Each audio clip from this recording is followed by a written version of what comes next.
Hi, this is Tamara from mooglyvlog.com, and in this video I'd like to show you color changes in Tunisian. Now here I have a swatch that I've been working with Tunisian simple stitch, and I've already made one stripe, or I guess you could say two stripes, two color changes.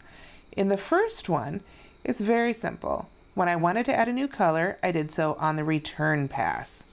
So you can see I've pulled back through the green loops I'd made on the forward pass. That's what that looks like, and you can see the colors kind of overlap there, which is a great look if that's what you're going for. But if you want a straighter line, like you can see here, then I've changed colors on the forward pass. And I'm not going to demonstrate those because it's pretty self-explanatory. Basically, you get to the end of the row, drop the first color and pick up the second one.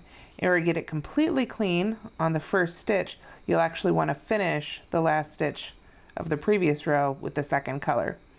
So that's pretty self-explanatory. If you can work Tunisian simple stitch, you can drop one yarn and pick up another to make a simple stripe like that. However, Tunisian is often used for graphghans, making pictures with crochet. And to do that, what you'll need to do is change colors mid-row, sometimes several times. If you have a lot of color changes or need to change back and forth, you'll want to have the different colors on bobbins, which is basically just pieces of plastic or cardboard that hang from the back that you've got the extra yarn wound up on so they don't get too tangled. Here I'm just going to do a simple change in the middle of the row. So let's get started. I'll reinsert my hook here and start working the Tunisian simple stitch across the row. I have another video that shows how to do Tunisian simple stitch, so if you're not familiar, you might want to go back and watch that one first. Okay, so I've made a few stitches of Tunisian simple stitch, and for Tunisian you count the stitches as what in the forward pass as what's on the hook, 1, 2, 3, 4, 5, 6. So let's say we're supposed to change colors on the 7th stitch. What I'm going to do is go ahead and insert my hook, pick up the next color, drop the first color,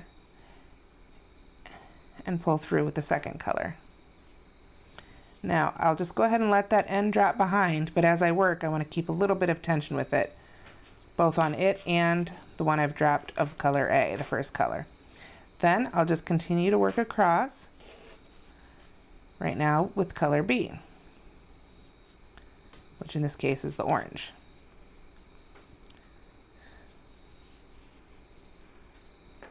And I'll go ahead and work on to the end of the row. I've got 6 stitches in green and 6 stitches in orange. So this is kind of splitting the row in half. Now, like I said, you want to keep some tension on those ends so that you don't get a big gap in between the colors. So let's start working back across in orange.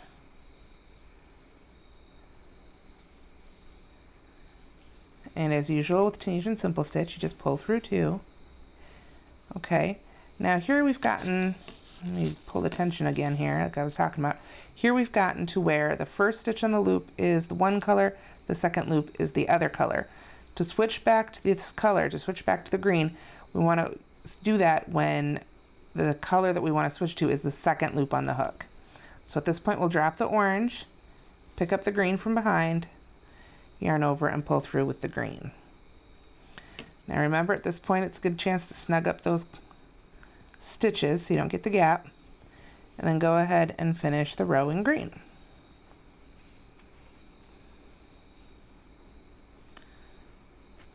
Okay, so that's the forward pass and the return pass of switching colors mid-row. Let's do it again, working on top of the last row.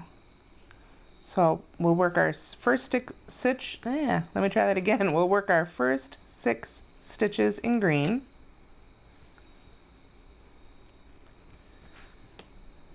Okay, the next stitch is orange, so I will insert my hook in that stitch, drop the green, grab the orange, take this chance to pull those ends in nice and tight, and yarn over and pull up with the orange. Then continue working across with the orange, just as before. So basically on the forward pass, you want to use the same, pull through with the same color as before, or whatever your instructions say. If you're making a picture, it's going to possibly change up a little bit with every row. But as in this case, where we're just doing half orange and half green, It's a little more straight up and down. Okay, now we've gotten to the point where we've got one stitch in one color, the second stitch in the second color, so we'll drop that color and pick the green back up. Pull through with the green and finish off the row with the green. And that's really all there is to changing colors with the Tunisian simple stitch. Thanks for watching.